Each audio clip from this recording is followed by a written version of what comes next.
Hello, c'est HR, votre chroniqueur. Alors je viens de voir sur Canal+, les 2 premiers épisodes de la série Paris Has Fallen.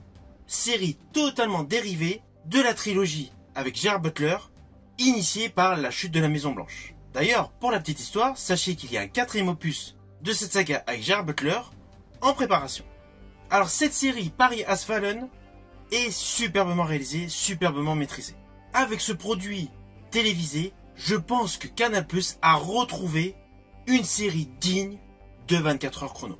L'histoire des 2 premiers épisodes est quasi en temps réel et c'est super haletant. Alors le pitch de base est assez simple. Nous avons des agents, principalement 2 agents, qui déjouent des menaces terroristes à Paris. Oui, là je vous l'ai fait de manière très succincte. Pour être un peu plus dans le détail, au début du premier épisode, nous découvrons donc la préparation d'une soirée avec justement un fameux mime, un monsieur donc bien maquillé qui fait bien le mime. On devine aisément que celui-ci est un tueur. Par contre moi perso je pensais que c'était un des personnages principaux dans les méchants. En fait pas du tout.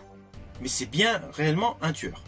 Et d'ailleurs un peu plus loin dans le premier épisode, il y a un très beau combat entre lui et justement une femme agent secret. Ne vous inquiétez pas, je n'irai pas plus loin sur les lignes scénaristiques, car je préfère que vous découvriez par vous-même. Mais sachez que le méchant de ce film a un personnage parfaitement écrit, avec une origin story qui justifie son côté méchant. Et contrairement à beaucoup de méchants dans beaucoup de séries actuelles, des fois on se dit finalement ils sont pas si méchants que ça, le gars il reste cool. Et là justement non, le gars est sans pitié. C'est ce qui rend davantage crédible cette série. Alors oui, certains pourront dire qu'il y a des facilités scénaristiques. Oui, les décors forcément sont à fond utilisés pour nous présenter Paris. En l'espace de 2 épisodes, on a vu beaucoup de monuments de Paris. Mais bon, c'est exactement le même cas pour le film avec Gerard Butler, La Chute de Londres. Ou la dernière saison avec Kiefer Sutherland où il interprétait Jack Bauer, où ça se déroulait également à Londres. Voilà. C'est assez classique. Dès qu'un film américain ou qu'une série est tournée dans une grande ville, forcément on voit principalement les monuments de cette ville. Mais justement, c'est bien orchestré, c'est bien filmé et c'est cohérent. Alors je tiens à rajouter, pour tous les aficionados de cinéma, lorsque vous allez découvrir le grand méchant de ce film, qui est extrêmement bien joué, vous allez vous dire « Mais je l'ai vu quelque part, mais où ?» Eh bien récemment, ce fut l'un des principaux adversaires de Tom Cruise dans Mission Impossible. Pas le dernier, mais juste avant.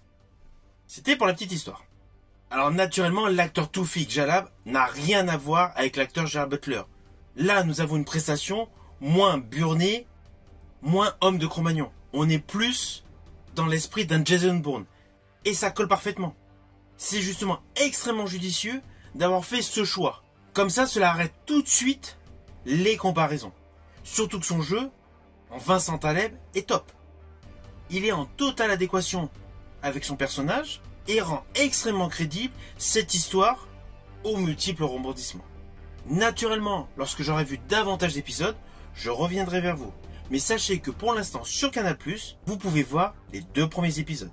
Je vous dis à bientôt pour une prochaine vidéo.